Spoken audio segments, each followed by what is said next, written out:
So this is like a research that starts with analyzing withholding rates in bilateral tax treaties.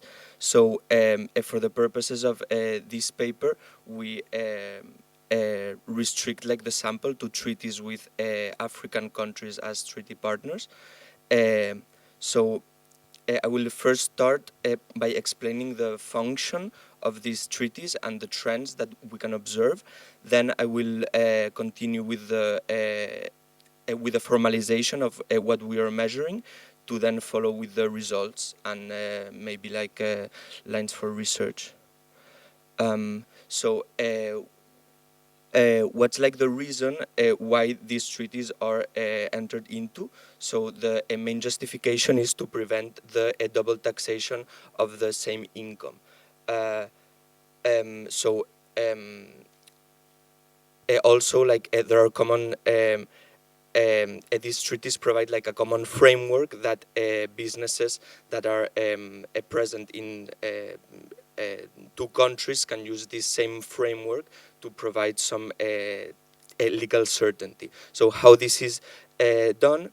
First, by establishing some common definitions, which can be vague, but they are still common. So this, like a business, can appeal to these treaties in court, for example, when there is like a doubt of whether something is a dividend or an interest and something like that, no? And the main tool to solve the double taxation is limiting the tax at source. So like if the income is not taxed at source, then it may be taxed at the destination of the flow, right? So with the withholding rate, when you limit the withholding rate, you limit the taxation at source so that it can be taxed potentially at the destination. Also, like one of the functions of these bilateral tax treaties is to set up some common framework for the exchange of information. So common myths with regards like to double tax treaties. First is that they increase foreign direct investment, which can seem kind of like coherent, since like a company, for example, like in France, may choose to invest like in Niger, provided that there is this kind of like a more certain legal framework of the treaty, right? But research of the International Monetary Fund first finds like evidence both ways, and in a recent paper which applies to treaties signed with investment centers, they conclude that this that signing a treaty with those jurisdictions which are a kind of like investment hubs, like Mauritius, Luxembourg, and Netherlands, tend to come with non-negligible revenue losses, and they don't have like an impact on foreign direct investment. Then, like the second myth is that these double tax treaties are the only tool to prevent a double taxation, when actually unilateral measures such as tax credits can solve these issues as well. So the trend, we see like a convergence towards like a OECD and a UN model. The UN model does not set specific withholding rates, so it's open for negotiation. The OECD model proposes certain rates. I think it's like a 10 or 5, like for dividends, blah blah. For royalties is 0. So what research shows is that the countries that follow the OECD model tend to negotiate lower withholding rates.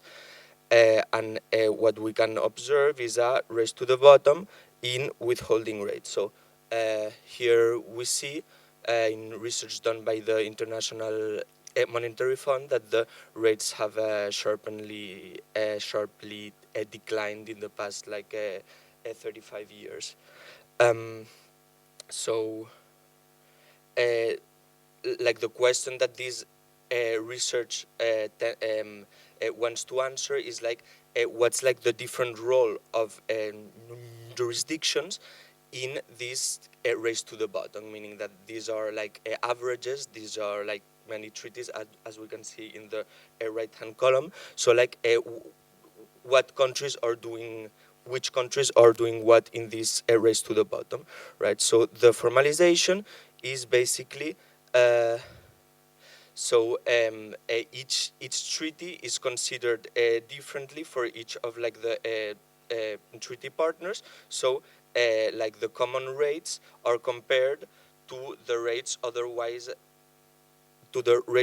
available at the treaty partner. So for example, France and Niger, they agree to common rates, and we compare these rates to the rates otherwise available in Niger, and for France to the rates otherwise available in France. So if for a corporation established in Niger, the rate with France is the lowest among those rates that it can use through its treaties, so this a lower rate with France will be considered an aggressive rate of France towards Niger, because French multinationals investing in Niger will have access to the lowest rate. Yeah, so DTA rate, the assessed jurisdiction rate, and the partner average. Formulas, we normalize at the end to having scores from 0 to 100, and the results. So this is like the sample restricted to African treaty partners. So which are the countries which are more intensely bringing down withholding rates in Africa? So that means which are the countries which are reducing the tax base of African countries with regards to dividends, interest, and royalties. We see the United Arab Emirates, Mauritius, and France, which had the ranking, and then not far away the UK, China, etc. Also, the 120 jurisdictions which have treaties with African countries, only the top 15 of these countries assemble more than 50% of the pressure for lower withholding rates. So let's say that this aggressiveness is very concentrated in just a few countries. Then we can see different profiles. If we normalize by type of income, for example, France is very aggressive with regards to royalty income. Just for a context on why having a very aggressive treaties can be damaging for developing countries. These are just some estimates of annual losses to Philippines, for example, 509 millions yearly, Bangladesh 85 million. This compares pretty well to foreign aid or other income that these countries may receive. So here's my own alarm. And this is an interesting insight when we do a typology of which are the countries that originate this aggressiveness towards Africa. We see that high income countries assemble more than 50% of this aggressiveness, so they are responsible in diminishing African tax bases. And in a geographical perspective, we see that is European countries in particular. And testing for OECD membership, OECD members are 23% more aggressive towards towards African countries, with the small nuance that like the most aggressive are the UAE and Mauritius, which are not OECD. And there are also like OECD members like Chile or Australia, which are not aggressive. But in average, 23% more aggressive, which could be like explained by the fact that these countries follow the OECD tax treaty model, which tells them to agree lower rates. And yeah, just like to finish, some recommendations would be just like to conduct public cost-benefit analysis when signing some tax treaty, and